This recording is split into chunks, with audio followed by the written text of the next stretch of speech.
headlines surrounding Baltimore. Don't ask him about preseason games, oh no. Stuffing things in Griffin Basso. Despite it being on the internet, he can call it what he wants, so Glenn Clark Radio. Glenn Clark Radio. Glenn Clark Radio.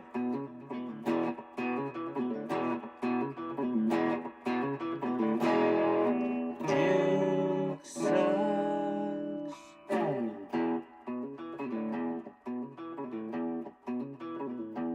Two-run homer in the series. 0-1 pitch. Ground ball right side. Jackson to Alonso. No! You gotta be kidding me. No! Shardwell's going to go all the way to third at least. And Tavares gets the ball in. Wow. How did Scoring position. And the check swing bouncer, gonna be a tough play. Basayo reaches, he has no play. Say goodnight to the Orioles. The Angels win a wild game that finishes with a kick ball and a swinging bunt single. Shardwell is invisible. We say that often. Yeah. We don't need any more of that. That's Masson, and then what is that? What are they on out there? They're on Angels TV. That's not what it is. Yeah, but we can. But that counts. No, we need to give it proper credit, Griffin. That's the way that this works. Literally, you can say Angels TV, and no, we can't just say that. We have to say what it is because they're not. They don't do their own home. I know, but I'm saying you're allowed to get away with it. No, you're not allowed to just get away with it. You NBC. have to give it. You have to give it proper credit. Do you want it? Yes. It's NBC. NBC One. Sports.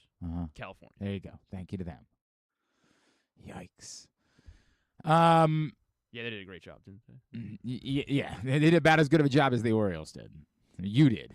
You did about as good of a job as the Orioles did. I mean, go back and watch Rita and Glenn if you want to know how I really feel because only two games out of a playoff spot. Thank you, Griffin. I appreciate that.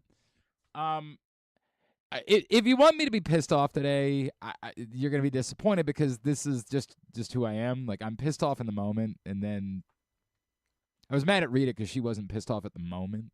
I was pissed off in the moment. Furious, angry.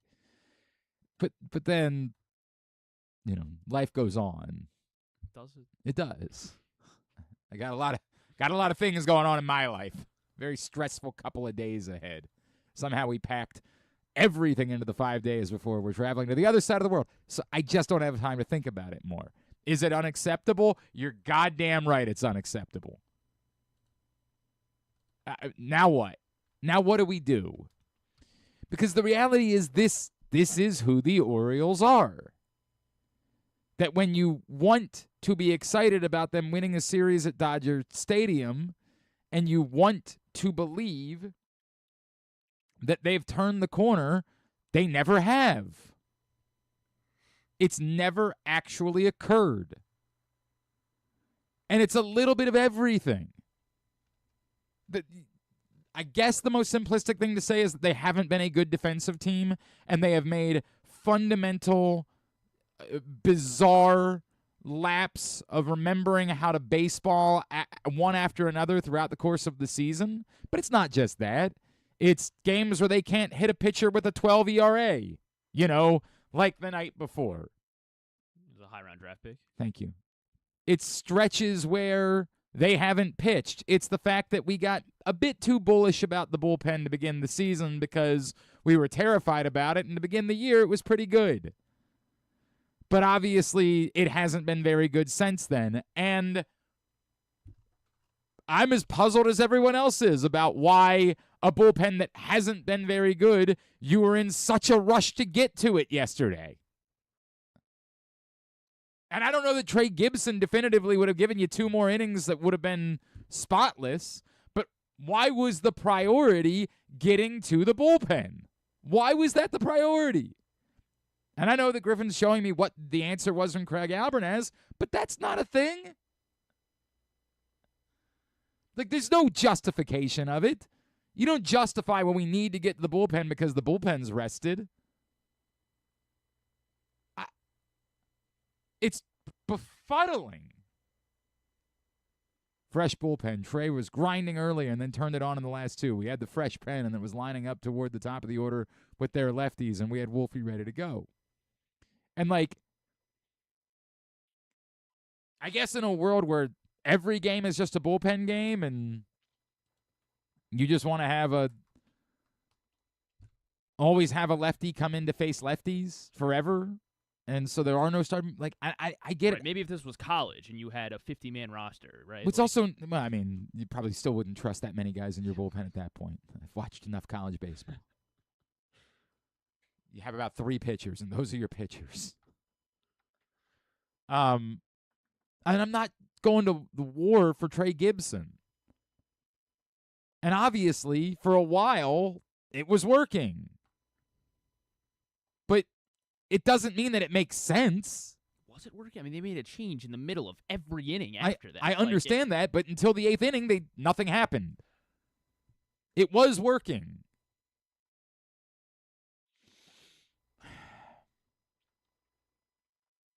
It just doesn't make sense that was the priority. And again, how much of that is on Craig Albernez? How much is on the advanced team and the data and we've decided in this game, we have so little faith in Trey Gibson that the next time the top of the order comes up, no matter what's going on, no matter that Trey Gibson was humping it at that point, was up at like 97, 98. Knocked Jose Soriano out of the game. Like, yeah, that part, I don't know. I don't know, because then you would say you also expect that they're going to score more runs, which they didn't do either until they were given a ghost runner on second base, and even that one didn't actually score. Sure.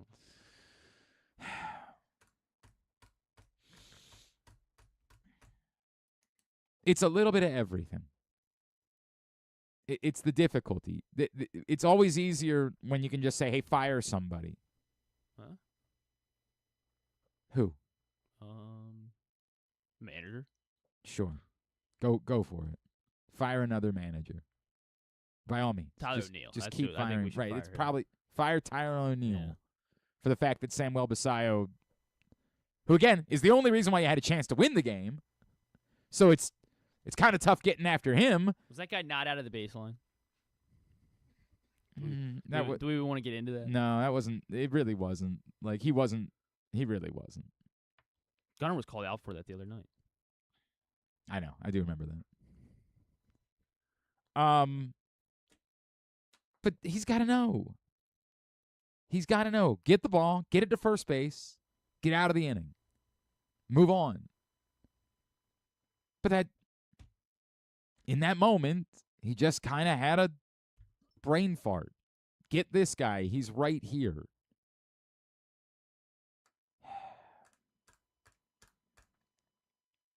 And look, in a lot of circumstances, what happened the play before that, you can say, hey, I kind of get a little bit of how it becomes awkward.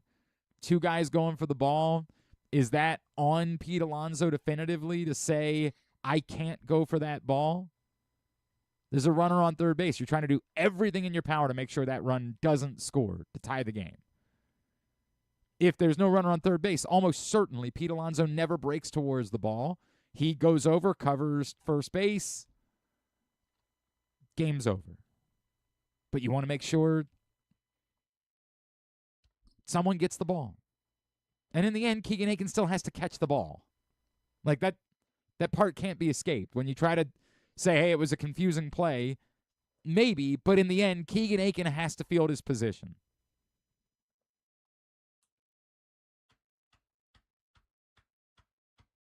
But if it wasn't that, it probably would be something else. And that's just the story of this baseball team. Until proven otherwise. And as we keep saying, they are running out of time to prove otherwise. Their best wins are almost never sustained. Their There are moments where you start to buy in to what's happening and that things are different, are fleeting. And on the whole, this is what they are. They're a team that's just not good enough. And as I keep saying,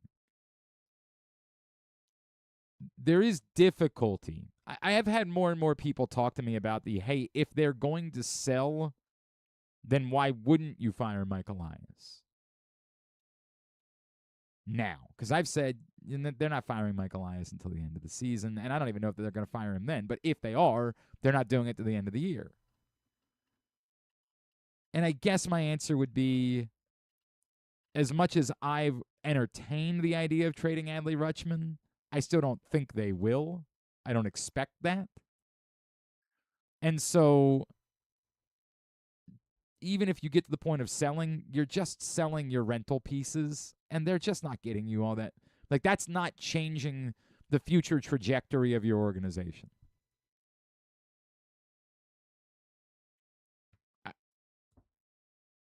You're just getting whatever you can get. Taylor Ward is not landing you something that's going to be game-changing. I mean, likely. I get that every now and then there's a diamond in the rough that no one sees coming. Unless they're able to, package him and Helsley. No, they're not getting anything. They're just getting whatever somebody's willing to give up. And I guess you could argue in that way that, if you just want to do it for punitive reasons, then Yves Rosenbaum can make that trade just as well as Mike Elias can, but firing for punitive reasons isn't the way to go about doing it. The point is, you're not hiring your general manager today to say, now you look at what we have and you go about figuring out how to make the best sales deals at the deadline. Unless they really is Mike Rizzo's unemployed right now? He is. There are plenty of unemployed general managers, but bring back a Duquette. Either one of them? Yeah. Flip a coin. Sure. And I say all this to say that, who knows? Maybe they go win the next 6 against the Nationals and the White Sox, and we've largely forgotten about what happened Friday night in L.A. and yesterday in Anaheim. Who knows? Almost forgot about what happened Friday night. Yeah, I mean, to be fair, when they've had their lowest moments, like Friday night had been their most recent, until yesterday, ungodly rock bottom type of moment. And then they turned around and won the next 2 games against the Dodgers. So, I don't know.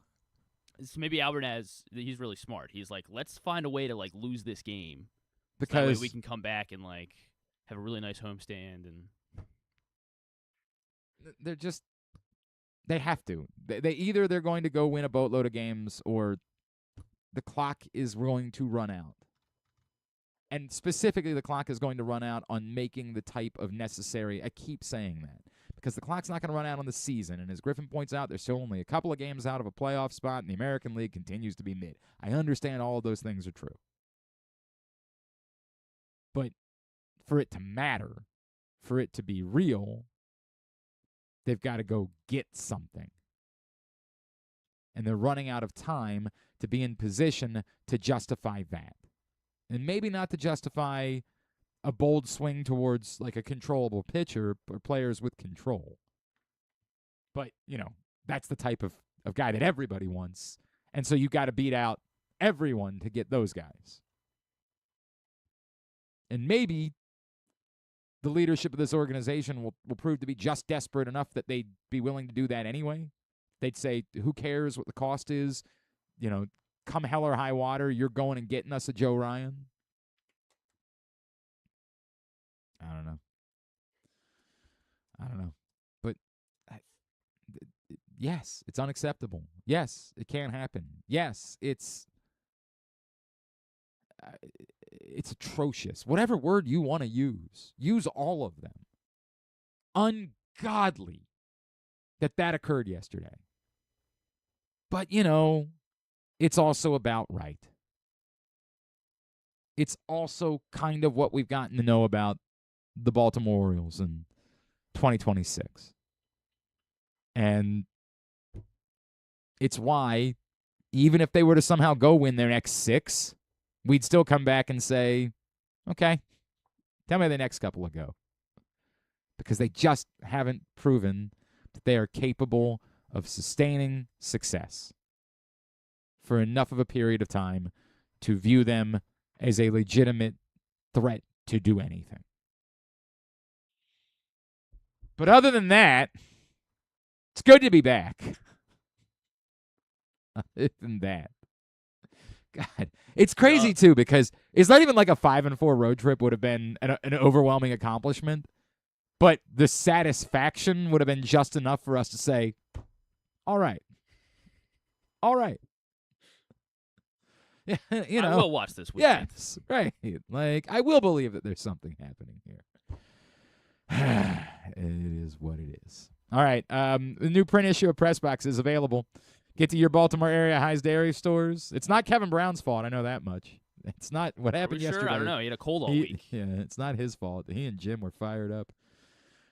He's on the cover of this print issue of Press Box, which is available now. It's also our annual travel issue with lots of great summer sports tourism ideas for you and your family throughout the state of Maryland. Go pick that up for free at your Baltimore area High's Dairy stores, any of the hundreds of locations around town where you find Pressbox, and read it all for free at PressBoxOnline.com.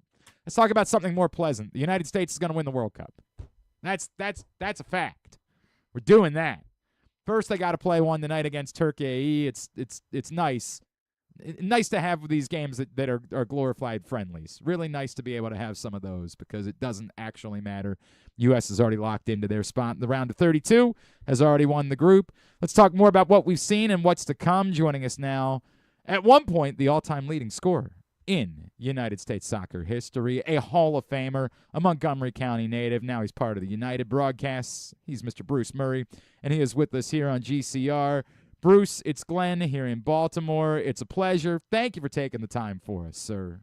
Oh, man, thank you so much for having me, Glenn. Enjoy your work, and can't wait to see what comes out of the game tonight. I'm having some fun with the fact that this one doesn't matter, but obviously it presents maybe one of the more pleasant problems that we've ever dealt with, right, in the history of U.S. soccer, which is we get to talk about things like rest versus rust and who should play and who shouldn't play, and things we're just not really used to when it comes to U.S. soccer at the World Cup. I know Christian Pulisic says he's good. There's been a lot of talk about what to do with the yellow card guys. What is your strategy, and is there any concern for you about whether sitting guys could affect momentum going into the knockout rounds? Yeah, I don't have any problem with momentum. These guys are playing at top 5 European League teams. Fitness has zero to do with this. There's absolutely no possible positive result to play Tim Ream, for example, Weston McKennie, Sergio Dest. Those are guys that are fighters, and they'll take the bait. I'm not talking about Tim Ream as much, but Sergio Dest loves a fight, and so does Weston McKennie. And I don't want to see those guys shelved with a card or, a double card or a red card.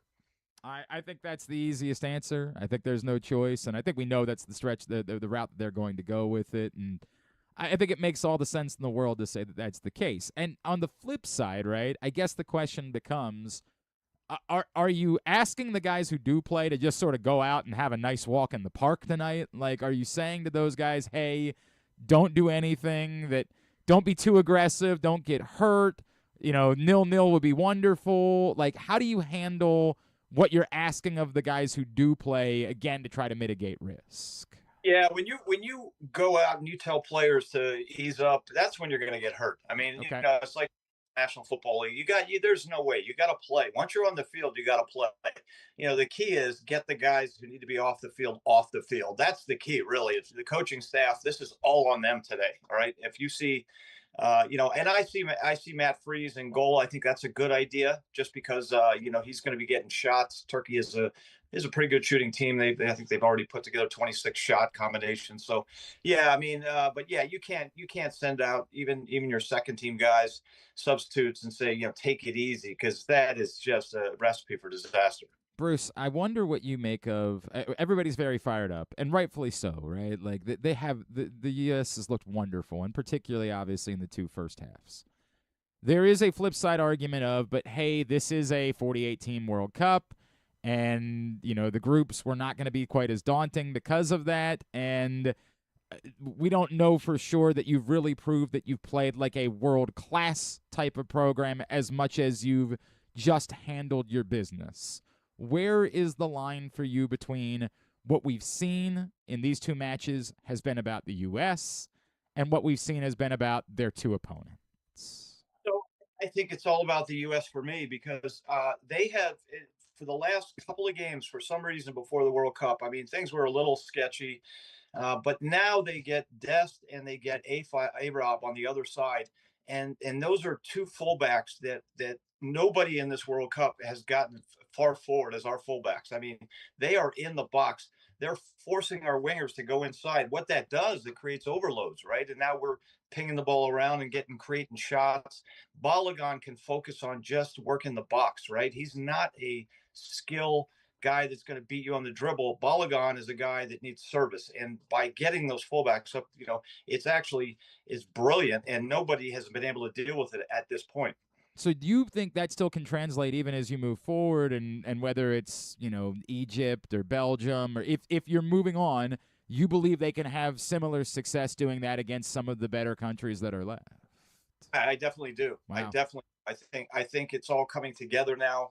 Our guys that have supposed to contribute or do the contributing, like Balogun and Pepe, and just it's great to see, Glenn. But we got a lot of questions, obviously, in the center of the back. You don't want Richard sitting on a yellow. He has got to sit out. There's no way if he's on the field. I mean, I'd rather see the hot dog vendor out there than Chris Richard.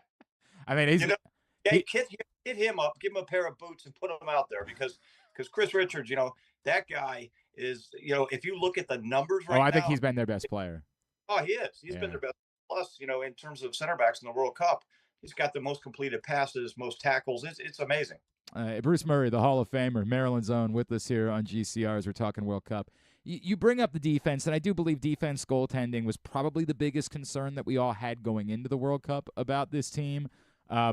Selfishly, we've known Alex Freeman for a while. Obviously, I've known his father for forever, and I've been talking to him the last few weeks and years, and it's just amazing to see what he's been doing. How much of that concern still lingers for you, Bruce, about the defense against some of the more powerful strikers that you could see in the knockout round? And then, as you bring up Freese, who still it feels like I'm not sure that I know the answer as to whether or not Matt Freese is a true class international keeper. Yeah, you and me both. I mean, Matt Freese, I see him quite a bit in the MLS and us calling games. And I see him do some brilliant things, and I've seen him do some really crazy things. I tried to trap a ball at midfield against DC United. I'm like, whoa, my God. And it got away from him. So I'm thinking, no way, that is not Courtois back there. But at the same time, he's done everything to get my confidence that he is going to be able to handle things when they get a little bit. I'd like to see a little more communication out of him. But Tim Ream, for example, he got hammered by the crowd. Right before the World Cup. He's old and this and that. You tell me if you've seen seen Ream put a foot wrong so far. I haven't seen it. Nope. And so what I see is a guy who's a veteran who needs a lot of help around him because pace kills in this game. It kills in the NFL. It kills everywhere. But pace, and he doesn't have that pace. But guess what? He's getting all kinds. He's pulling guys in to help. It's amazing. It's Tim Ream is doing what a quality center back does at the end of his career. He's getting help. He's asking for help, and he's running the show back there. You mentioned that, and I just want to keep praising Alex Freeman because Baltimore native. That's what we do. That to me was the thing that maybe I missed in his game, right? Like, I obviously scoring the goal is super cool, but that's not his game, right? Like, that's just not what he does.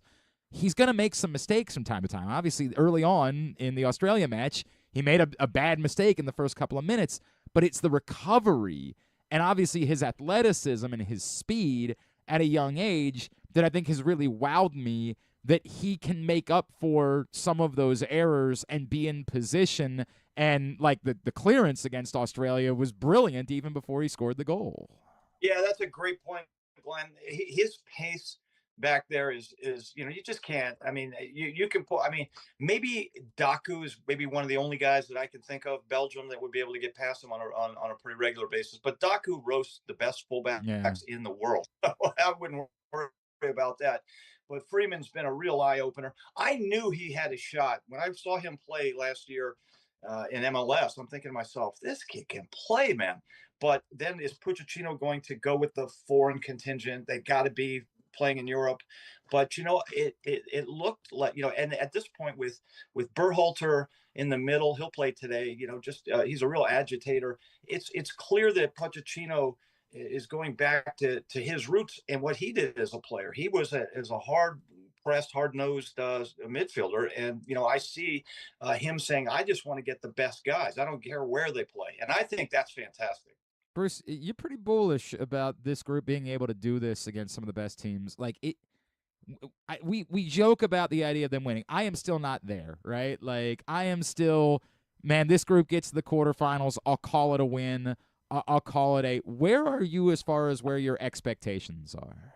My expectations are high. I won't give you like where I think they'll end up, but what I would say to you is this is a tournament. This isn't the Premier League. We're not playing 38 games, or if you play at Man City or a bigger team, you're going to play Champions League. So you play like 55 games a year to show people what that's your barometer right there. We have to do 5 or 6 games in the World Cup, right? You got a goalie that needs to be hot. You got to have a goal scorer, right? We have Balogun. We have a goalkeeper who's done well so far. We've had a middle of the park. Our spine is good all the way up. And so for me, this is a tournament. If you look at it as a tournament, who says we can't win it? I mean, Tiger Woods goes to every golf tournament, or did back in the day, and he said, "Hey," he says, "why would I be here if I'm not here to win?" And I think that has to be the mindset of the United States of America. And the last point on that is the crowd. Playing in your home field advantage is massive. And anybody that tells you, "Oh no, he's a professional player and they're going to play good no matter what," no, the crowd is 100% a difference maker. 100%. How many teams at this point do you feel like are capable of winning this tournament, Bruce? I think there's probably about 10 teams, and I'll give you my wild card team, the most skillful from the center back. You can't tell the center back from the center forward for this team. Japan is absolutely phenomenal on the ball. You saw how they came back against the Netherlands. They don't give up, and I think Japan can go quite a ways. I was going to ask you about the 48-team thing. Obviously, it's been great, to have a lesser group and builds up some of the excitement for the U.S., but I feel like maybe the beauty for this tournament is it has, at least in part, and I don't want to take anything away from these players because these players are great, and maybe they'd be doing this, but by allowing there to be a little bit more lesser competition, we've seen all of the stars shine. All of the stars look phenomenal, score goals, get everyone excited, more of the casual observer. If I can see Leo Messi score a couple of goals one day, Ronaldo score a couple of goals another day, and the whole group, everybody but Luka Modric, unfortunately, it feels like that has been kind of ingenious for getting more of the casual sports fan invested, watching, excited about seeing the superstars, and now you're going to get a great knockout tournament to follow. There's no question about it. It's stroke of brilliance, actually. I would say that number one, all sports fans know all about World Cup stuff. I mean, if you're a parent, you're a parent now. You played soccer growing up, from '94 to now. I mean, everybody. You see the conversations when Diego Luna gets dropped. You see 3 guys in the park, 3 old guys talking about it like they're experts on soccer. And that's fantastic. That's what we need, is to have this conversation constantly. But what this World Cup has has achieved is it's shown that there is no team, no country that can be really an underdog anymore. You look at Cape Verde, the 2 games against Uruguay and Spain, those are heavyweights, massive club, massive teams, right? And Cape Verde, um, those guys defended like it was the last game they were ever going to play. And if you can't be a fan of soccer after watching that, it's amazing. And I've met people that are super, Ravens fans, and super Commanders fans during this process, and they're like, Cape Verde, we love them. They play good. It's just it's good to hear. For example, Haiti. Haiti to me. I walked in this World Cup. There's no Haiti who's Haiti? Yeah. And then we didn't play Haiti. We played like Costa Rica, like bigger teams. But Haiti reminds me of a bunch of guys playing pickup down in Miami. And they don't care. They just take off. And Scotland in the first game looked like, what is this? Who are these guys? That's cool. What this game's all about, man. If you're going to grow the game, you got to have underdogs and you got to have a lot of excitement. And so far, the World Cup has produced. I'll add too, and obviously I've had no reason to have any affinity for Mexico soccer whatsoever, right? Like not even a little bit. But man, last night when they put Ochoa in, I got goosebumps, Bruce. I got goosebumps with that 80,000 people all losing their minds. It was beautiful. I agree. What a storyline. And then, the guys that, playing, and how about Ronaldo scoring in his 6th World Cup? I mean, I scored a goal just in a World Cup. And that's like a moonshot, right? Or that's like getting on a Zamboni. Who's ever done that? But I mean, this guy, I mean, you got to be kidding me. And also with Ronaldo, what's interesting is there's a storyline that's shaped up. He's been criticized for, being greedy and this and that, but now everything he's saying is we, and maybe he's just figured it out at 41 that, instead of being like trying to be the best player in the world, in order to do this one, you've got to be a part of we. And I think that's just a great lesson for kids to look at. And honestly, it's just been a World Cup that has just delivered. Hey, Bruce, before I let you go, because we don't talk about it a lot, but I wonder your thoughts on the calendar change for MLS. And, obviously whenever you have a moment like this for American soccer, there's going to be the immediate follow-up of what can this mean? How does MLS capitalize on this?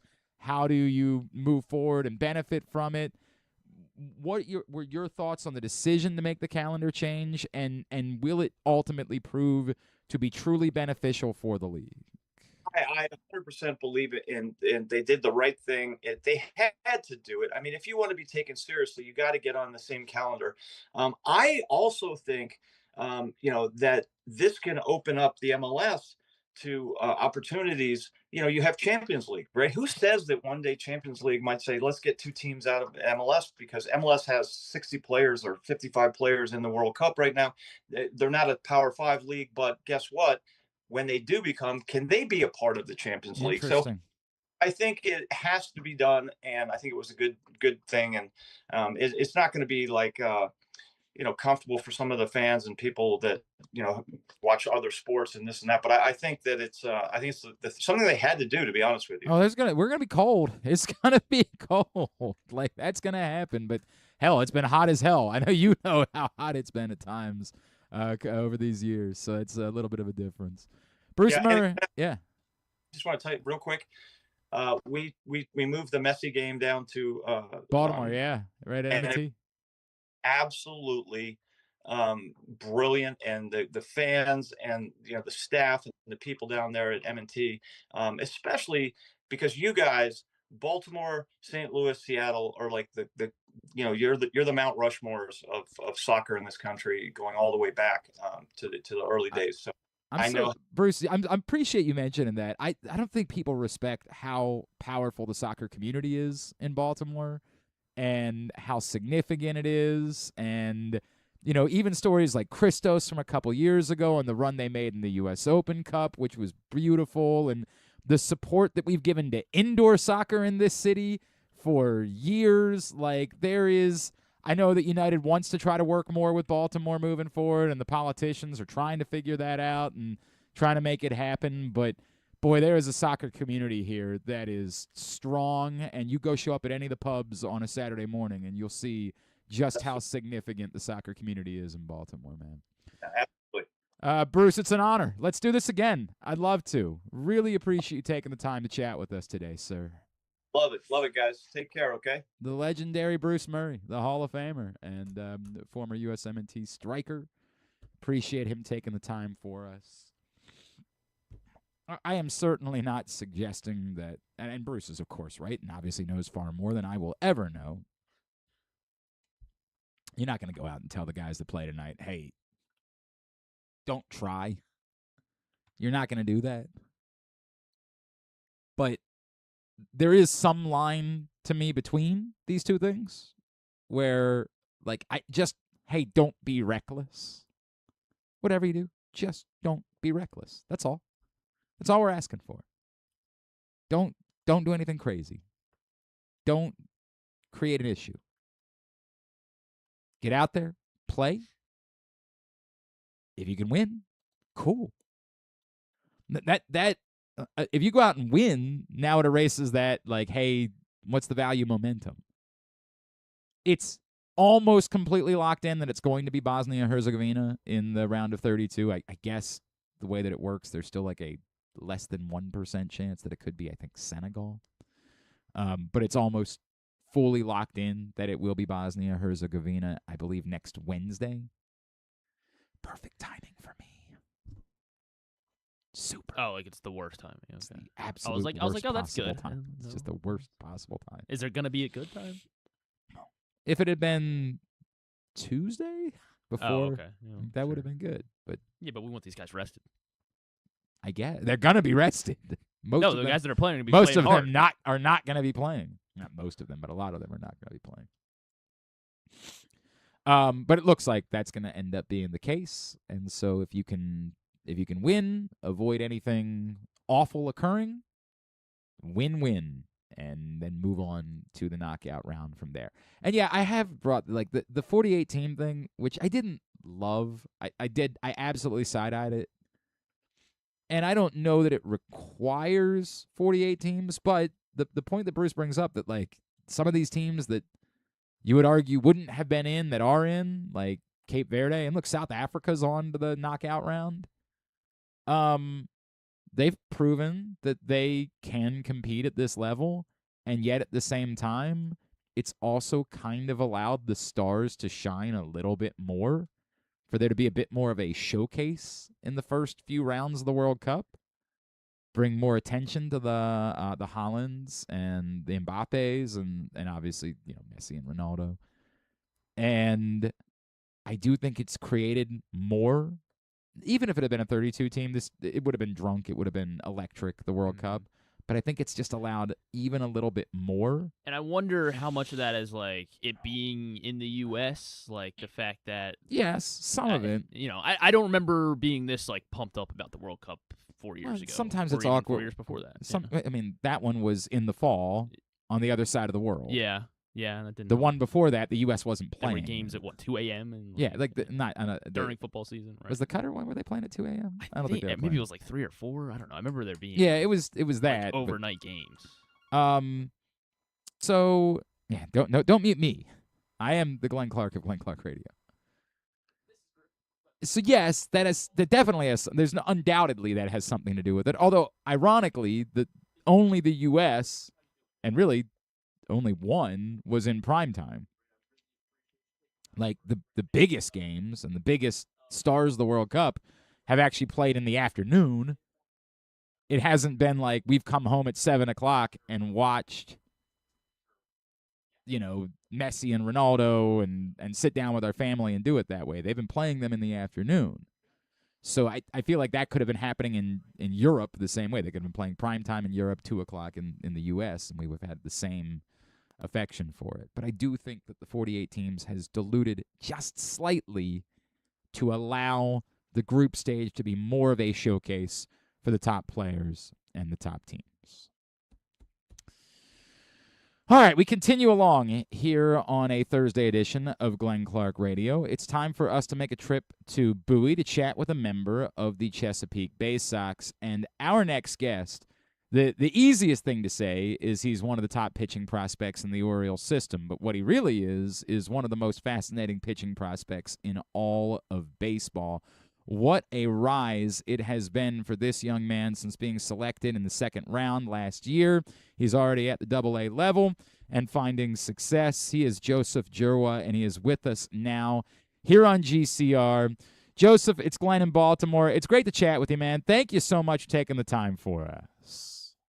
Thanks for having me on. Absolutely, dude. Hey, Joseph, can you tell me, I'm fascinated by were you a kid that at 14 you were already 6'5", and everybody could already tell you were different? When were the growth spurts for you in your life, and how did that affect your reality of what you knew you might be able to accomplish as an athlete?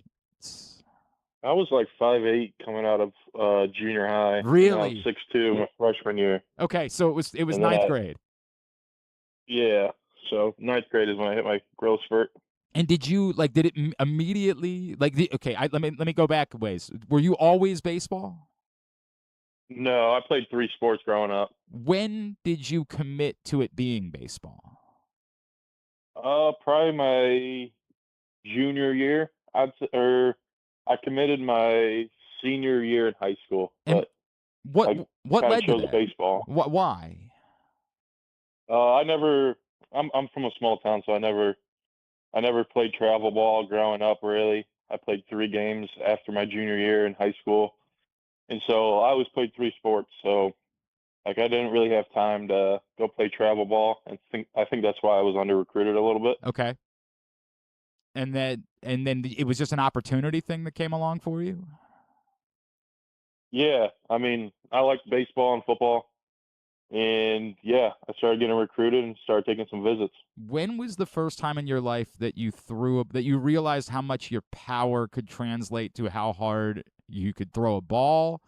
And do you have a story of maybe being 14 and you're like, oh my God, I just hit 90 on the did you have a moment like that where, if we made the movie about Joseph Dzierwa, there'd be the moment of clarity, oh, I'm supposed to pitch? Not really. I mean, I probably was 84, 88 in high school, and then college, my freshman year, I was kind of the same thing. But I started as a freshman throwing 84, 88. I think I threw 70 innings, and so it was kind of I guess backwards from nowadays. I kind of had to pitch a little bit, and then kind of the velo came as I got bigger and stronger. But how much did that help you, right? That you had to learn to pitch and you had to be able to throw all of these different pitches in order to succeed. It feels like that would be a giant benefit that you had already been doing that instead of trying to learn it as you progressed. Yeah, I think it was helpful. I mean, obviously I struggled.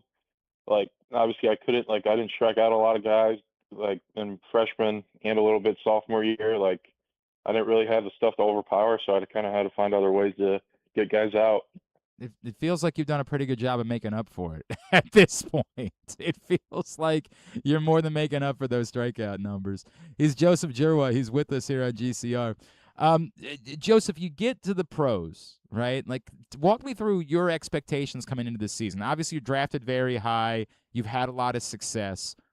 In your mind, as you mapped it out, what did you want this first full year in the pros to look like? Yeah, I just wanted to stay consistent. I really wasn't focused on too much of the, I guess, stats and all that stuff. I really just wanted to kind of stay consistent and really just kind of buy in each day and kind of just stack it throughout the season and see where it takes me.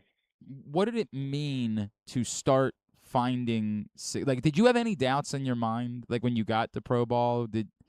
Was there any party that said, hey, I know I've been good, but I got to see what it looks like against this level of competition? Or even everybody talks about the jump to Double-A being the most significant jump. Or were you confident that this was going to translate given what your ability was? I think when you can control what you can, I think that's most important. I mean, that's what our pitching coach at Michigan State preached a lot. And so just like kind of executing pitches and stuff. I mean, I knew I had to get a breaking ball and get like, obviously get that usable. And I think that's came along pretty well. So Do you feel like, given your age, given your experience in college, did you feel like you might be someone that might be able to move along a little bit quicker than most guys? I don't know. I mean, maybe a little bit. I was like, I threw a lot of innings in college, so I Yeah. had a lot of experience. It goes. I mean, it certainly helps. It makes a difference. There's no doubt about it. I asked this to JT, and I know you and JT have had a relationship since getting into the organization together. But were you aware about the Orioles' history not really taking a lot of pitchers early? And when you found out, what did it mean to you that you were someone that they were like, hey, we need, even though this isn't what we usually do, we need to go get this guy early in the draft, despite the fact that that's not typically the way that we go about doing things? Yeah, I mean, obviously there's the history and stuff, but like obviously, like you said, just them taking you shows them that they believe in you. I mean, JT and I, like we were with each other since the draft, and so I think it was pretty cool. But yeah, I mean, we've kind of been together, and we've kind of been keep plugging along. He is Joseph Dzierwa, and he is with us here on GCR as we are chatting with one of the top pitching prospects, of course, in the Orioles system. Joseph, tell me about you, right? Like, obviously a three-sport athlete. Tell me about what it is that besides baseball, what are you into? When you guys have a Monday, how are you trying to spend it? Like, give me a little bit about what it is that kind of makes you tick. I like golfing. I Okay. think golfing and pitching is pretty similar. Walk me through that. How does going out and playing around a golf maybe help you as a pitcher? I mean, you think about it, like on a day, I'll shoot like maybe mid 70s, high 70s, and so I think of it just the same way as pitching. Like you have that many like pitches, kind of, and so like you can hit the perfect shot and stuff, just like throwing the perfect pitch. But sometimes wind might grab it, or the hitter might hit it and get a bloop and stuff like that. So I think it's a lot just like controlling what you can. It's very interesting to me. You said you were a golfer. You didn't say you were a scratch golfer. Like, holy smokes, dude. You're shooting mid to high 70s? Like, how long have you been playing? Probably since COVID.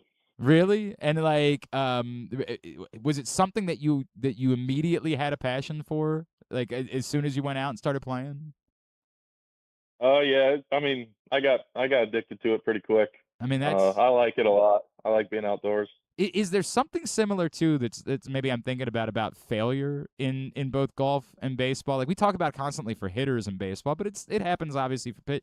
Like you're throwing the ball really hard. At some point, somebody's going to turn around and make some contact on that. That's the way it's going to go. And in golf, obviously, it's kind of a sport of failure. Is there something similar for you about how you handle a bad shot, a missed spot on a pitch, that like golf and baseball, you have to be able to move past it quickly? Yeah, I mean, you could hit a poor shot in golf, and it can still end up on the green, and you could make a bad pitch, and guy swings and misses. And I think like if you look at that as good, I think it's kind of backwards. Huh.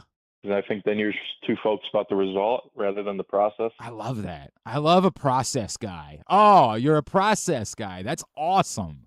Yeah, like so what? So you got to swing and miss, but that's not the pitch you wanted to throw there.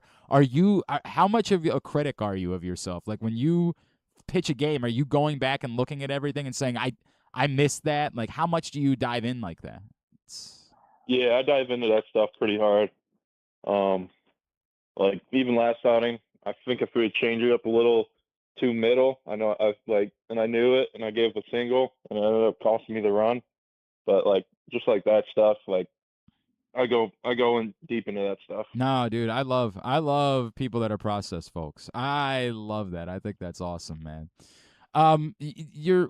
Obviously you haven't been here long, but your experience in the Orioles organization, what have you learned about the organization, about the way that they provide data, about what their expectations are for you? Like, what have you learned just about how the Orioles do things in a short time? Yeah, they've been great. I mean, everything I've asked or needed, like they've been there. Like strength, I mean, I've gained a lot of like strength. I mean, pitching has been great too. Mental side has been great. Like everything, like I have no complaints. They've been awesome so far. That's great, man. Joseph, I always try to ask guys about this, and I know that normally when you're particularly superstitious, you don't want to talk about it. Pitchers, it feels like, are a different animal. So I ask superstition, but also just like rituals. Do you have a routine that, like, when you know it's your day to pitch, you've got to do this in the morning? You've got to. Are you that type of like creature of habit on your days of pitching? I had a discussion about this with someone the other day. I think I have a routine, but it's not superstitious. Like I try to achieve certain things throughout the day, but I'm not like kind of like superstitious in the fact of I got to wear this and do this and have to do that. Like I just got to achieve the things that I need to do kind of to get me where I need to be. So it's not like I have to have the same meal every day, anything like that? No. Now, what if something goes wrong? Like, what if you have? I know there haven't been many, but what if you have a rough start? Are you someone like would then maybe you think about doing things differently, routine wise? No. I mean, I try to, like I said, try to stay consistent. Like I made the routines and stuff that I did in the off season for a reason. And like if it's one bad start, like I'm not just gonna go away from it. Just kind of keep going at it. It also helps when you're not really having bad starts. I feel like it's pretty beneficial when that's the case. Joseph, I obviously, are you feeling the attention that is on you? Are you feeling the way that the excitement that Orioles fans have about you? Is that any of that seeping in? Are you able to block all of that out? Yeah, I mean, like I don't really pay too much attention to that stuff. Like I said, I just try to control what I can, execute pitches, and attack each day. I appreciate that, man. Have you always been like this? It feels like this is just sort of what the way that you are. Like you seem very, very cool. Like very, nothing gets to me. I'm not rattled easily. Has that always been the case for you? I wouldn't say so. I think after my sophomore year, I think it's kind of changed. Like just really buying into the process. It's working, man. May it stay this way forever, brother.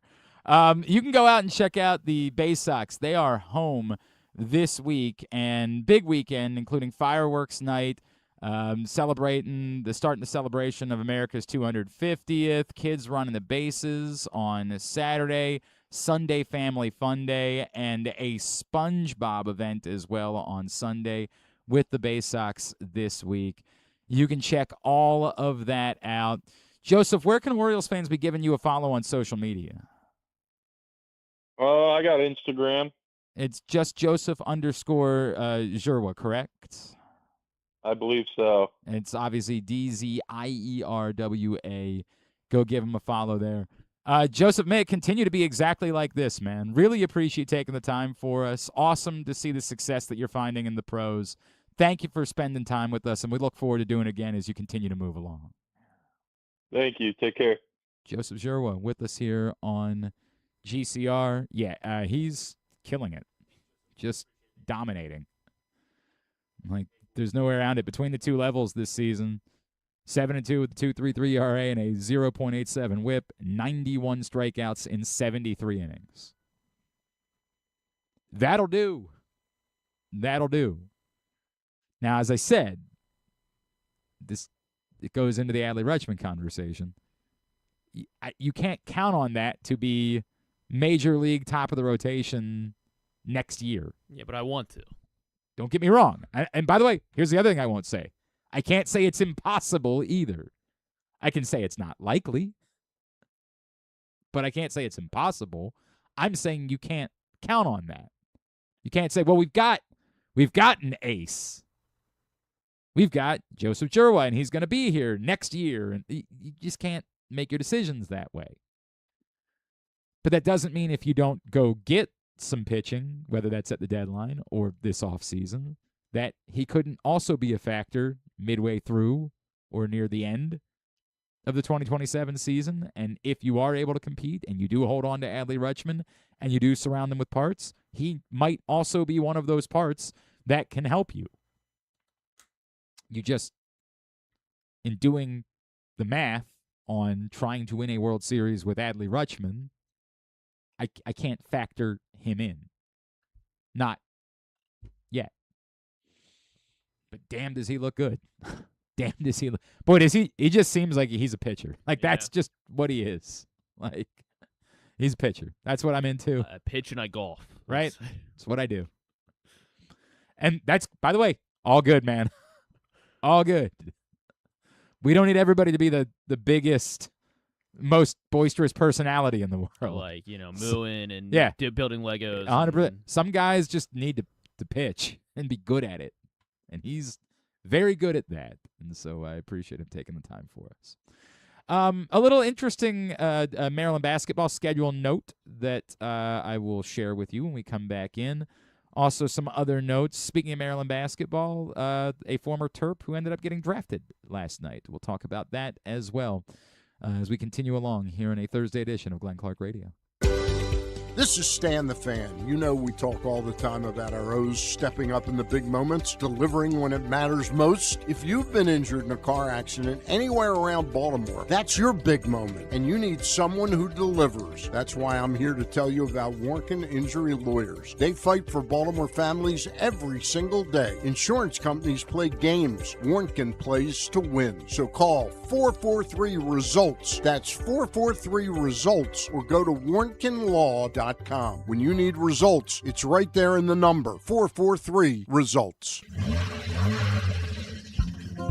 Your car is more than just a ride. It's an investment. At Leading Edge Auto Body in Mount Washington, we've spent over 20 years perfecting the art of repair. From high-end imports to your trusted daily driver, we handle all makes and models with elite precision. Our team holds the highest honors in the industry, including ASE Master, iCar Platinum, and specialized aluminum certifications. We make it easy with free towing, pickup, and delivery, because at Leading Edge, customer satisfaction comes first. And remember, with insurance, it's your car and it's your choice. Choose the experts. Leading Edge Auto Body. Quality you can see. Service you can trust. Go to leadingedgeautobody.com today.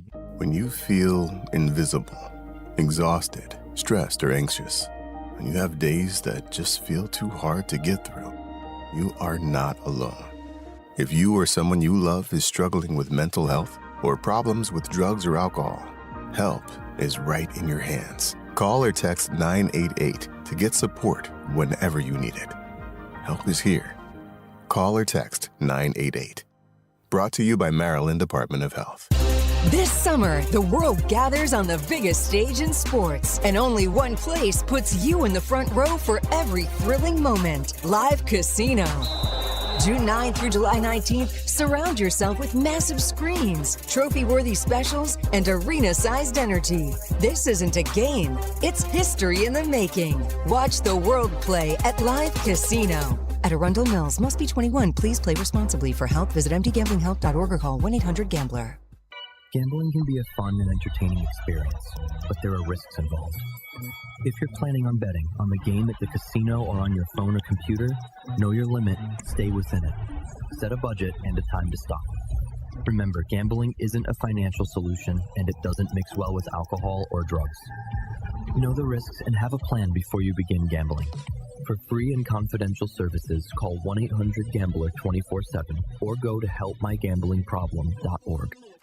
The latest edition of Press Box is available now. On the cover, Dave LaMonaco profiles Orioles play-by-play voice Kevin Brown, looking at his rise as an amiable mainstay and one of the top voices in all of baseball. Also inside, Antonio Barbera looks at whether the championship window is narrowing for the Ravens veteran core, and our special travel section with a look at sports tourism options throughout Maryland for you and your family to enjoy this summer. Press Box is available for free at over 250 locations throughout the region, including your Baltimore area High's Dairy stores. Plus, you can read the entire issue online at PressBoxOnline.com, where you can also find great betting advice and the best daily coverage of the Orioles, Ravens, and Terps.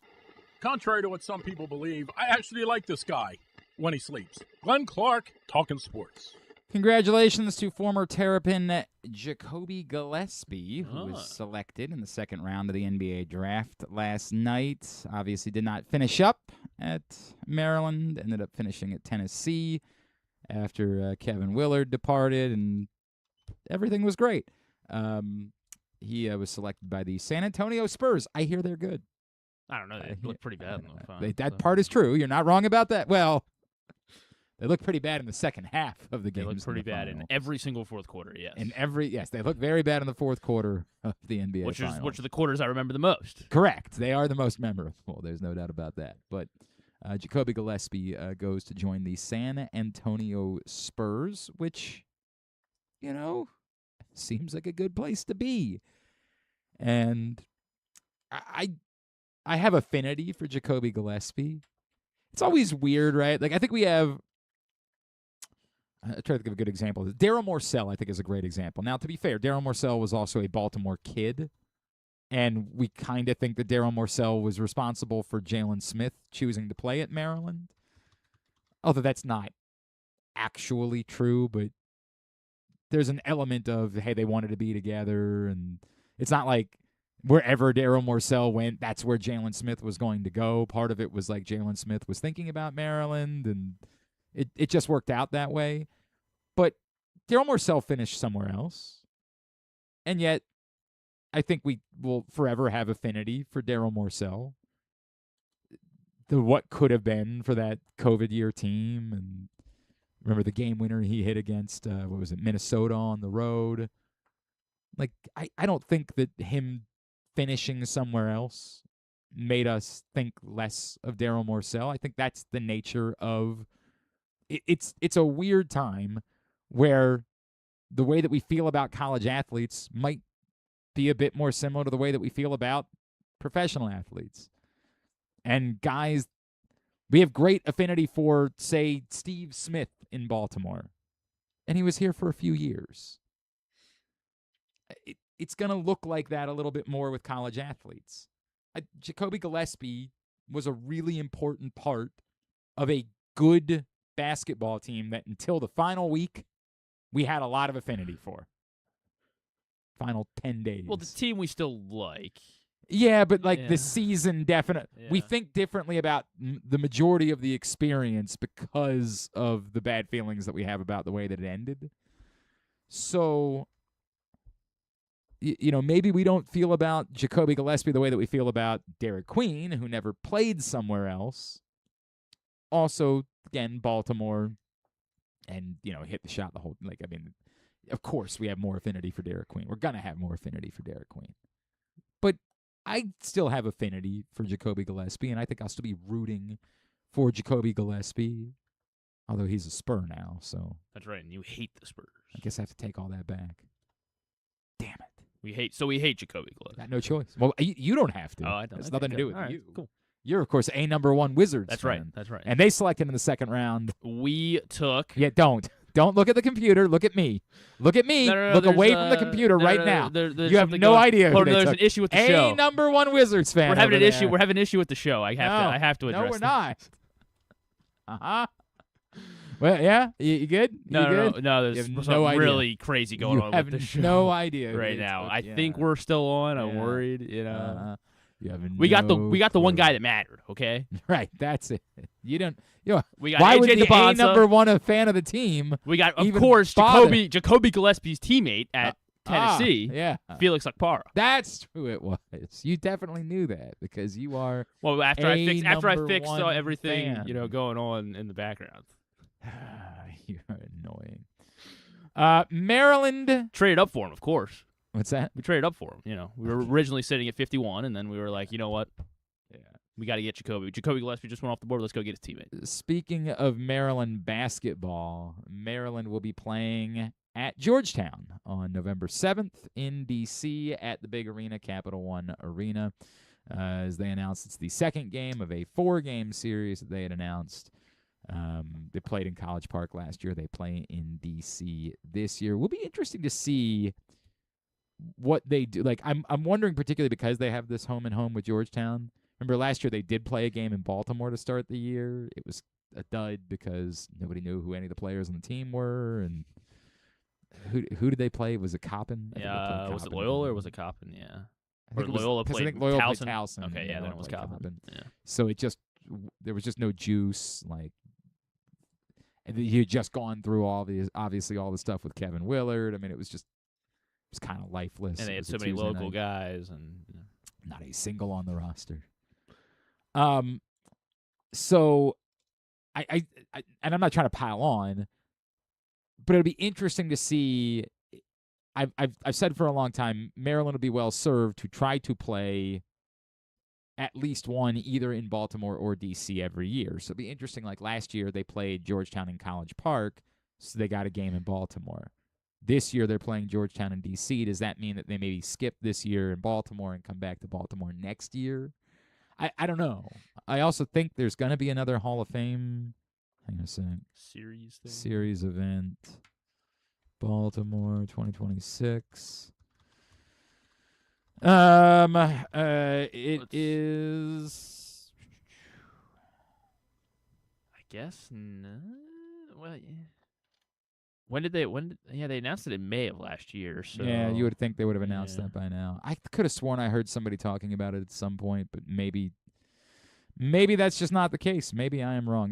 They have announced the 2026 locations for the Hall of Fame series. They are Vegas, Boston, New York, Boston again, and Phoenix. They do have one that's unannounced, so I guess that's possible that could be Baltimore, but they've announced all of the other ones, and none of them are in Baltimore. So maybe they're not doing that again. I don't know. It'd just be interesting to see what the thought process is on how they go about that with scheduling. Look, for the D.C. market, it's obviously good for Maryland to be playing Georgetown. It kind of matters as much as are the teams good. Like, it's sort of, I think it's a good thing to play in Baltimore, but it's not a great thing to play in Baltimore if nobody knows who anybody is on your team and you're in a bad spot, nothing but transfers, there's no local kids. It's still good that they played a game in Baltimore. It just really wasn't all that beneficial. If you play against Georgetown in D.C. and neither of the teams are good and no one cares, you're not going to get a whole lot out of that either. But there is inevitably a D.C. kid that you're recruiting, or should be, that likes the idea of playing in the big arena in D.C., and the idea that they might be able to do that if they come to Maryland should be a good thing. Trying to tell Bells Williams how to do his job is. How dare I? Guy's got everything figured out. Everything's going well. But yeah, that's the news. Also, Maryland news this week, Pharrell Payne did indeed get the waiver, and so I think everybody knew that he was going to, like, they clearly were holding a roster spot for him, so I don't think there was a whole lot of doubt about that, but he did get the waiver. We didn't talk on this show. We did talk about it on Rita and Glenn about the NCAA giving the thumbs up to the 5-and-5 model this week. It really kind of flew under the radar, and I don't know if that's just because we're all so disgusted by the NCAA that nothing matters. And to be fair, I think there will be court challenges to this too, so we'll see. But the NCAA this week did approve the 5-and-5 concept, which essentially is everybody can have 5 years of eligibility, but in 5 calendar years. And those 5 calendar years start by the academic year after your 19th birthday. So if you run off to Europe and you play in Europe for a few years, and then you decide in your the G League, which is, obviously something we've seen a couple of guys do, and then you decide when you're 23 that you can make some money if you came back and played college basketball and it's not going so well for you in your pro journey, if you still got a year left from your 19th birthday, you can come play for 1 year. You get 5 years of eligibility starting then. Now, this rule builds in certain waivers like military service and religious, like, service trips, like the BYU thing, where the mission trips. So it builds in a couple of those, but it doesn't really build in anything for injuries. And I think that's going to be the most interesting part of this, is what it's essentially saying is we're not going to do red shirts anymore. There's not going to be any more red shirts. So it'll just be freshman, sophomore, junior, senior, Fifth year. That's what it's going to be. And I've always thought red shirts were kind of stupid. Like the way that they would be manipulated. Hey, we can't let this guy play because we don't want to burn his red shirt. It was always stupid. Now you can't really do that anymore because they're going to tell you, I'm just going to transfer somewhere else and play there. But in the past, you would have those. You can play in 4 games, but you can't play in a 5th because we got to protect your red shirt status. I'm in favor of getting rid of that, like the red shirts, that being gone. And they're essentially telling you, like, we're not giving you waivers anymore. You got 5 years. If you get hurt, you get hurt. You get 4 years that you can play in that 5-year span. But inevitably, there are going to be guys that get hurt multiple years. Like, we see this. We do see stories of guys who have multiple season-ending injuries early. It's happened. And do those guys then challenge this rule in court? And given that the NCAA hasn't been able to enforce, anything, does even this, which ostensibly seems like a good thing. Like, it's the nicest thing I can ever say about the NCAA. This feels like it makes sense. And it felt like it made sense when the idea was first started getting thrown around in college athletic circles a decade ago. It feels like it makes sense. You don't really want adults playing college sports. The point of college sports is not for a 28-year-old to decide, I want to go up against 19-year-olds. That's not what college sports is supposed to be.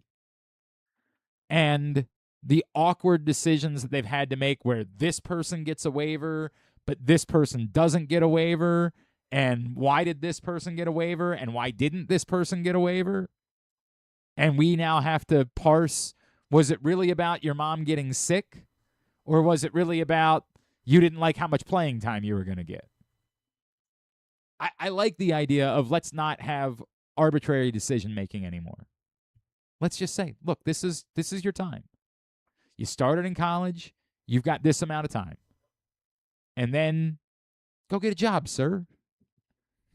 Go do it. And every now and then there's been a Brandon Whedon type of story or a Chris Wenke type of story of someone who tried to play like another sport. Hayden Hurst, yeah. Who? Hayden Hurst. Was he? Well, he was playing baseball, right? Is he baseball? Yeah. I And then he was couldn't remember drafted because he was like 26, right? When he was like 26, you're right. Some of those guys, I think Whedon was like 28, though, wasn't yeah, he? yeah. I mean, yeah, you're right. There are older ones. I think Wenke was definitely closer You're to 30. Trinidad Chambliss, yeah. He's 6 years, right? He's not 28. Yeah, I thought he was like 26. Is he 26? I thought he was just a 6-year guy. Maybe you're right. You might be right about that. I thought he was a junior college. I didn't think he started at a later age. I just thought he had the Okay, junior no, college. he's 23. Yeah, He'll be that's what- 24 in August. Yeah, but he's just a 6-year, college athlete. Yes.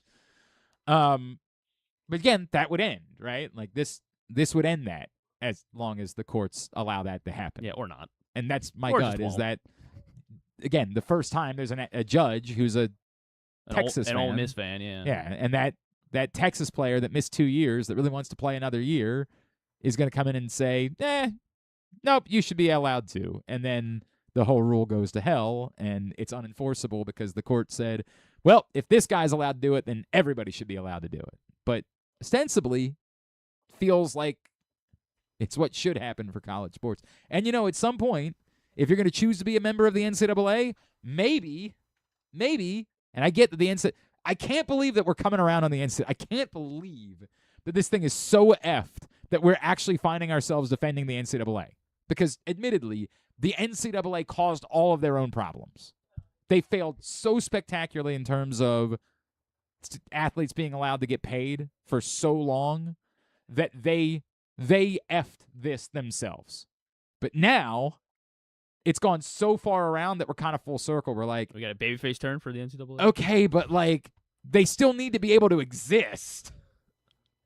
They still have to be a functional organization. At some point, they do have to be able to. They screwed this one up, and so we wanted the courts and we wanted lawmakers to get involved to fix this. But Some of these other things, it does seem like these are rules that should be in place for a reason. And maybe at some point, we should let them enforce their rules. Or else, why do they exist? So this one, I'm okay with. I am. I like the 5-5 thing. I think it's a good idea. We'll see if it... my gut tells me by August, before it even becomes an official, because I think they still have to have like another vote on it. Like they've approved it, but I think they have to double secret probation approve it or something like that. My gut tells me there's a lawsuit before that ever occurs. Like it's just immediate. That's the way that it works. All right, we come back in. We'll get a tidbit and we'll get Tubular to start winding things down. If you missed Stan the Fan, Charles, Ross, and Kenny Singleton this week, you can find that Facebook.com/PressBoxSports, YouTube.com/PressBoxOnline, or PressBoxOnline.com/video. As always, Stan's shows are brought to you by Warnken Law and the Costas Inn, with 2 great locations in Dundalk and Timonium. This summer, the world gathers on the biggest stage in sports, and only one place puts you in the front row for every thrilling moment. Live Casino.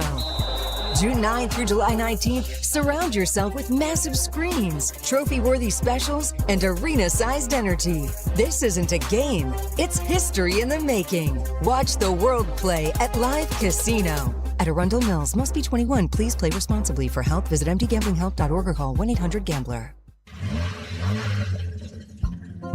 Your car is more than just a ride. It's an investment. At Leading Edge Auto Body in Mount Washington, we've spent over 20 years perfecting the art of repair. From high-end imports to your trusted daily driver, we handle all makes and models with elite precision. Our team holds the highest honors in the industry, including ASE Master, iCar Platinum, and specialized aluminum certifications. We make it easy with free towing, pickup, and delivery, because at Leading Edge, customer satisfaction comes first. And remember, with insurance, it's your car and it's your choice. Choose the experts. Leading Edge Auto Body. Quality you can see. Service you can trust. Go to leadingedgeautobody.com today.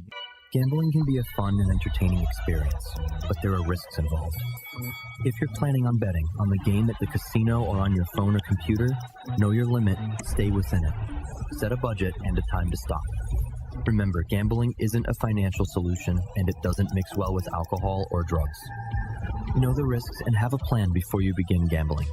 For free and confidential services, call 1-800-GAMBLER 24/7 or go to helpmygamblingproblem.org. This is Byron Warnken. If you've been injured in Maryland, you know you need a great lawyer. Look no further than us, Warnken LLC. You've seen my picture on billboards around town. You've seen me on TV. Now I'm lucky enough to get to be here with Stan. Please give us a call.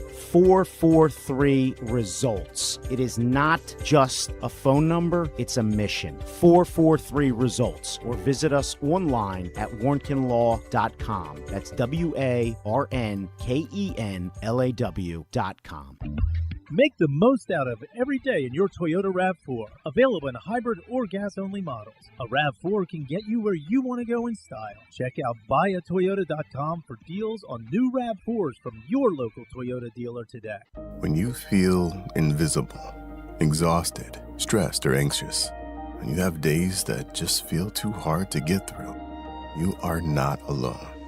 If you or someone you love is struggling with mental health or problems with drugs or alcohol, help is right in your hands. Call or text 988 to get support whenever you need it. Help is here. Call or text 988. Brought to you by Maryland Department of Health. Coming back in here with Glenn and the other guy, Garrett, whatever his name is. You know who they are. All right, back in here as we are winding down for a Thursday edition of the program. A quick programming note, because we were not here yesterday, we will be doing a bonus show tomorrow, 2 p.m. kickoff for the Friday. I guess it's not a bonus show, it's just the fourth show. 2 p.m. kickoff if you want to join us live. Otherwise, you'll be able to find it in all the same locations. And if you missed it last night, new Reading Glenn, available wherever you get, well, I guess not wherever you get your podcast. I guess it is, because I do share it on the Glenn Clark Radio podcast page, so you can find it there. And also youtube.com/@Rita and Glenn. We did The Murder of Rachel Nikhil for book club. And Rita is the reason why the Orioles blew it yesterday. She is.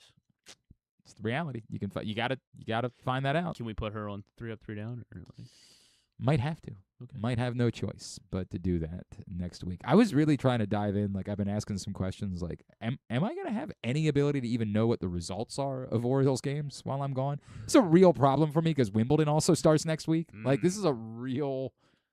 I guess at least Wimbledon's a global thing, right? Like you say, but like I don't know. When we made these plans, I was to understand that there would be Wi-Fi where we were staying, but we might not be staying in the same place. Okay. Oh, so you're gonna be hopping around like? Yeah. I got a lot of questions, man. I got a lot of, and I'm running out of time. Like, I really should have taken, and the problem being that like we're taking so much time off that I really can't take off either Monday or Tuesday of next week. But I've got like so much to do this weekend. I don't really have. I could use a day to just like dissect and figure out what I'm doing, make sure I have everything that I need. I don't have that. Like, that's not happening. You got 15 minutes each day. That's it. We might maybe kick off a little early on Tuesday so I can get out of here a bit quicker and buy myself some more time. It's not great. Well, it's not great. I am not prepared.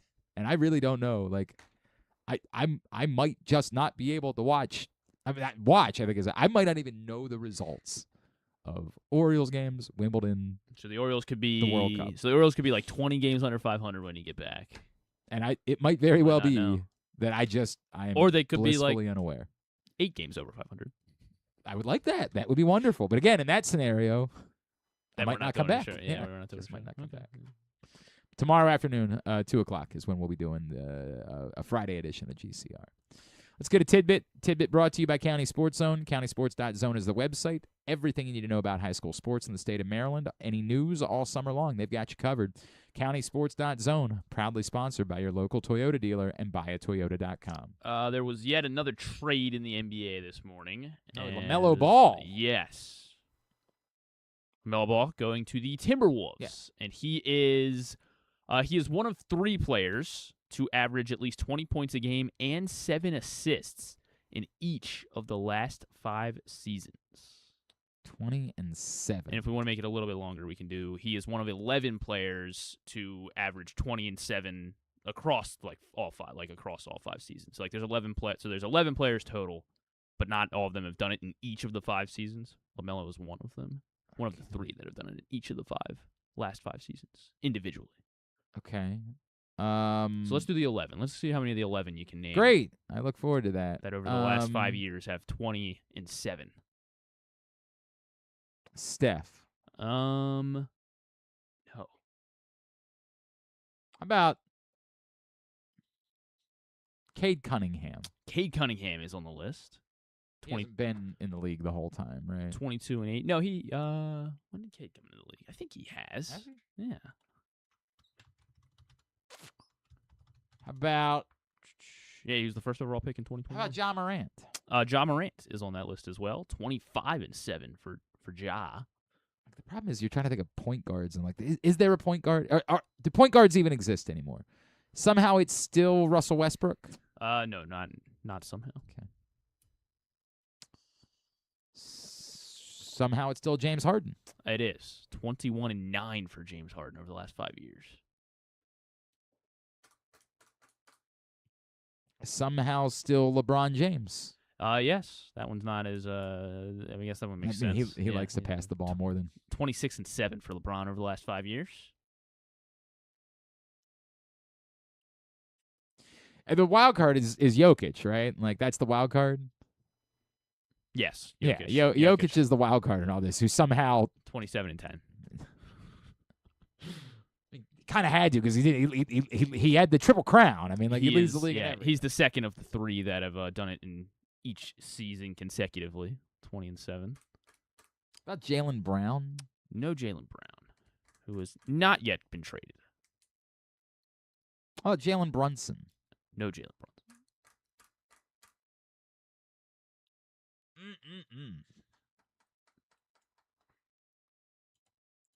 How about Luka?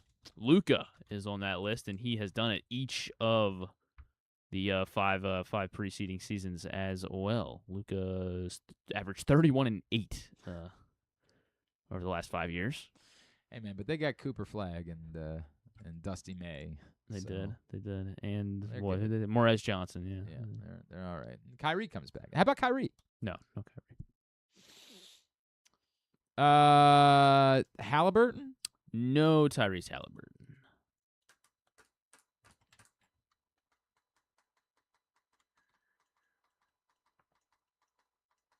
How about Trae Young? Trae Young, Wizards legend. Yeah. 25 and 10 over the last Give him some over the last 5 years. Give him some more money. Yeah. Missing thrice. I don't know. Jamal Murray. No Jamal Murray. I don't know. You might have to start guiding me. There is a Murray, not Jamal though. There is a Murray. Pretty sure they're not related. I don't even know that I can. Former Spur. Oh, DeJounte. Is it DeWante or DeJounte? I believe it's DeJounte. I thought it was DeJounte. DeJounte Murray, 20 and 7 as well for him over the last 5 years. I kind of forget that he exists.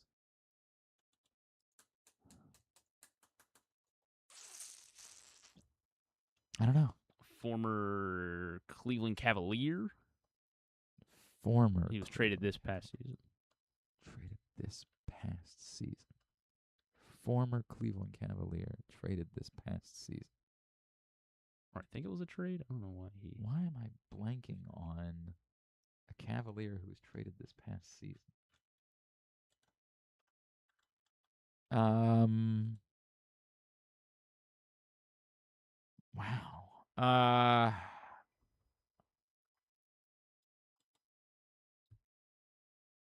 my God. He's been. I mean, yeah. Think of him as a Cavalier. I think of him as a Cavalier. Yeah. Is it Kevin Love? Not Kevin Love. I think he's still pretty young, and he's still pretty young. You think of him as a Cavalier. Still pretty young. You think of him as a Cavalier. Garland. Yes, Darius Garland. Well done. 20 and 7, and then one more guy. And I really, honest to God, forgot that Darius Garland wasn't a Cavalier anymore. Yeah, I thought that. I saw his name on the list. I was like, I think he's on a new team. I can't. I'm not positive. You've got in my head. I don't think I'd be able to name. I couldn't tell you where he's a Clipper. He's a Clipper. Okay, of course. I don't remember that at all. And then this one, I guess you're not gonna like this because he did not play this last season. He did win the 3-point contest though.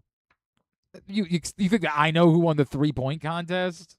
Stop it. Come on, what were you doing on Valentine's Day? Anything but that. This year. You were watching the 3-point contest. Didn't play this year. Yeah, but he won the 3-point contest. And he is tied. It was his third. Yeah, it was third 3-point contest win, tied for the most ever in NBA history. And he's averaged 20 and 7 in the 4 seasons before this year. 3-time 3-point champion. It's not Steph Curry. Oh, how about Damian Lillard? Damian Lillard, yes, Damian Lillard, who did sign with the Blazers before the season. But I don't think he did not play in a single game. But he did make the. Who are the two guys with 3-point contests? Oh, stop it! Oh my God. Tim Legler. No. Glenn Rice. No. It's the only guys I think I can tell you that definitely won the 3-point contest ever. It's about the time I stopped watching. I have no idea. I have no. One of them, Craig Hodges. Oh, sure. I mean, he was a 3-point specialist. That is true. And then another guy. This one you should get. I should get? Yeah, he's a Hall of Famer. He's a Hall of Famer. That won 3. One of the greatest basketball players ever. One of the greatest basketball players. I mean, Michael Jordan won the dunk contest. I don't think he ever won the 3-point contest. I don't know if he did ever win. It's not Michael Jordan. I don't know. Who is it? It is Larry Bird. Okay. I did not know that Larry Bird won 3-point contests. No what are you even here for? Yeah, it's a great point. I'm so sorry I don't have. I named 2 3-point contest winners, which I feel like. Did you? You named Dame. I said Glenn Rice, and I said Tim Legler, who I know is a fact. Double check that actually before I say I know it is a fact. Did Glenn Rice win a? Did Glenn Rice? Glenn Rice definitely won a 3-point contest. 3-point contest winners. Yeah, in 1995, Glenn Rice won the 3-point contest. Now, what about Tim Legler? Tim Legler definitely won one with the Washington Bullets in 1996. Yeah, legend. That's the one. Some would say the greatest moment in Washington basketball history. Really? Is that what someone said? I mean, other than when they won the title, but nobody remembers that because it happened in 1970. Can you name the other multi-time winners? No. There are 5 guys. Stop asking. Who have won 2. I can't name. Not one. Try to get me to it somehow, and we'll see. One of them you named he was not one of the 20-7 guys, but you did name him as a guess. I named him as a guest, but he was wrong. Steph. Yes. Okay. And then the other one's Cav. He won it back-to-back years in 93 and 94. Mark Price. Yep, Mark Price. Yeah, he was a lethal 3-point shooter. How about back-to-back years with the Sacramento Kings, 02 and 03? 02 and Hato Turkoglu. No. But you're on the right track of a guy with a long, Oh, Peja? Yes. Peja Stojakovic? Stojakovic, yes. All right. This guy won it in back-to-back years, 07-08, 07 with the Heat, and 08 with the Raptors. Sure. He was the first pick of the second round in 2003 out of UCLA. Drafted by what year? Drafted by the Cavs. Was this the year that LeBron came out? So he was the Cavs' first. He was the Cavs' first pick of the second round. I got nothing. Jason. Capono. Jason yeah, Capono. They played against. I feel like he played against Maryland at one point. I can't remember what the story was when he was at UCLA. And then 98 and 2000 winner from the Utah Jazz. 98 and 2000 from Hornacek. Yep, Hornacek. Is that it? Yep. Yeah, and I just want to name every single one ever. No, shut up. Hit the button. I gotta get ready for Africa, you asshole. Have you ever thought of taking a cruise to these wonderful destinations with sunny skies and beautiful beaches?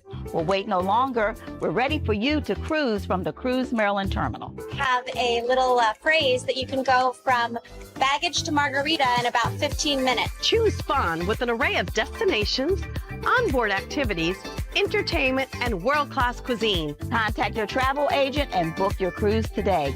Let your adventure begin. All right, here's what's coming. What franchise has the most 3-point contest wins? God, shut up. They've won it 5 times. Nope, not the Celtics.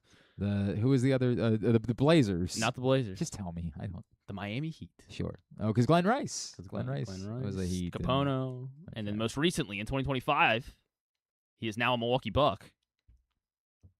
Oh, Tyler Hero. Tyler Hero. Yeah, Tyler Hero. This guy says he doesn't know the 3-point. I mean, I didn't know that he won the 3-point contest, but I got that.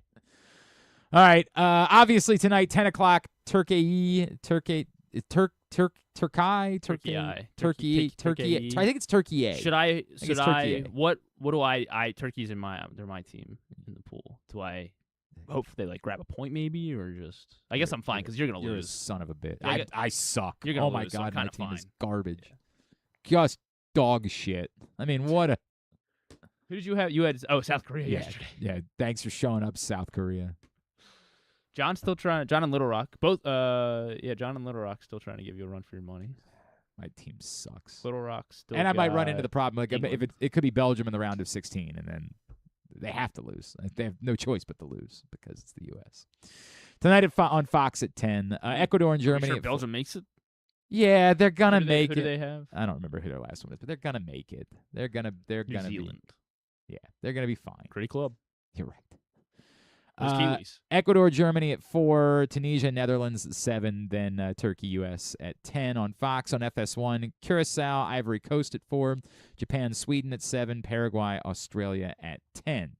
Masson right now for the Durham Bulls and Norfolk Tides. And everything else you can find at glennclarkradio.com. Non-sports? There were a few big ones today. The Bear, 5th and final season of the Bear starts. Remember we said there wasn't going to be another season of the...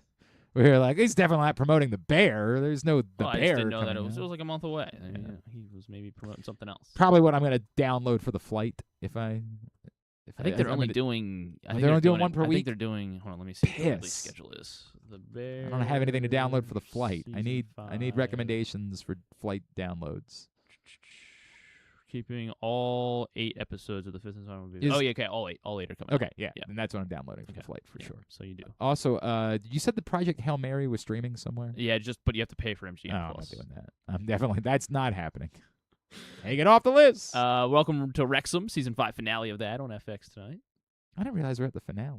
Yeah, they started. I think since they obviously. I'm caught up. Season. I'm caught up. I just didn't realize it was the finale. Yeah, they were. They wanted to push it out quickly. CMA Fest. Hell yeah! That's tonight at 8 on ABC. Is Jelly Roll going to be there? I'm thinking about it. Got to tune in. Going through tough times. He and Jack White both going through some tough times. Avatar: The Last Airbender season 2 on Netflix. Speaking of Jax, I hate all my friends can F off. Why? My friends are always like, dude, I'll go with you if you can get tickets to a show. I got tickets to Jack Johnson tomorrow night. My buddy who I know loves Jack Johnson. We're all just old. And I understand I'm this guy too, where somebody asks me, do you want to do something? And I'm like, yeah, that sounds great. Yeah. And then you get closer. Like, I swear to God, my wife and I were going to go to Hershey tonight to see James Taylor. And then we're just like, there's just no way. Because U.S. plays. Yeah, exactly right. We're flooded. We are drowning trying to get ready for this trip. And so we're just out. But that's a us problem that I can deal with. We have this wonderful partnership with Merriweather Post Pavilion, and they kindly gave me tickets to see Jack Johnson tomorrow night. And my buddy, who definitely wanted to go, all of a sudden, I don't know, man. Come on, buddy. I don't know who we're talking about. Out of here. Should we just call him out? Rather not. And I can't. Jeremy wanted to go so bad that I got him 2 tickets for tomorrow night because I wasn't going to be able to just have one. So now he can't be my backup plan because he's going with his wife. I did crash a date with his wife earlier this year, so maybe we're in a place where that's just okay. We can be a throuple. I don't know. I don't know how she feels about that. Maybe if I dropped a couple of pounds, we'll see. I'm not sure. But God, all of my friends, if you want to be my date to Jack Johnson tomorrow night, I'll drive. John Colson's going. Maybe I'll be his third. I'll be his. You'll just be a fifth wheel? Oh my God, I'll be the fifth wheel. 100%. I'll be the fifth wheel tomorrow night. It'll be John and Mrs. John, Jeremy and Mrs. Jeremy, and then my dumbass high-fiving. It's not like a rock band. It's Jack Johnson. I think people go to Jack Johnson to make out.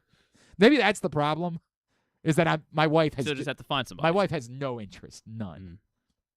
Which doesn't mean that I would love to go. I love Jack Johnson. Well, I don't make out Wonderful. with you. Maybe. I'll consider making out with you.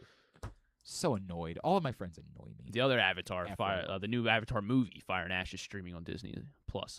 It's not going to starting yesterday. I haven't watched any of them. Well, you got time to catch. It sounds like you got a long flight. I do have a long flight. I have multiple long flights. I'm all right. Who's calling you? I don't know. Is it important? I don't know. Answer it right here on the. You want me to? I guess I'll call. We're about to finish. All right. Thanks today to Joseph Dzierwa. Thanks also to Bruce Murray, USMNT legend. We'll get that up in the greatest hits section of the... Found will have Millie Bobby Brown, Sam Worthington from Avatar, of course, and Somber. Maybe. He's playing something else. I don't love Somber, but I heard him do a cover of something. I think a Smashing Pumpkins song recently. I was like, all right, maybe there's more there than I realized it was. So maybe I would go to that. I would probably be like my buddy with Jack Johnson. Like, I would say I'd go to that tour, but then I would not. That's probably what that would be. Tab at GlennClarkRadio.com. Tomorrow, 2 o'clock. Anything on the program? Ego and Woden will be on Watch What Happens Live tonight. I do like Ego Woden, Baltimore Zone. On Bravo. Anything on tomorrow's show? Yeah, you and I. Oh, Griffin. A whole day off. I know, and people are just... what are we doing over there? Maybe, do you think my breast stinks? I don't know. I'm starting to wonder. Starting to ask some questions. Thanks to everybody at PressBox, all of our great sponsors and partners, including Live Casino and Hotel, the Baltimore Orioles, the Costas Inn, your Baltimore area High's Dairy Stores, Merriweather Post Pavilion, Leading Edge Auto Body, Warnken Law, 1-800-GAMBLER, HelpMyGamblingProblem.org, Cruise Maryland, CountySports.zone, the Maryland Department of Health, your local Toyota dealer, buyatoyota.com. Thanks to Griffin at Griffin_Bass. That's how you follow him. Follow us, Twitter, Instagram, TikTok, at Glenn Clark Radio. Have a great Thursday evening. Go U.S. still. Why wouldn't we? Yeah. Shut up. Duke sucks.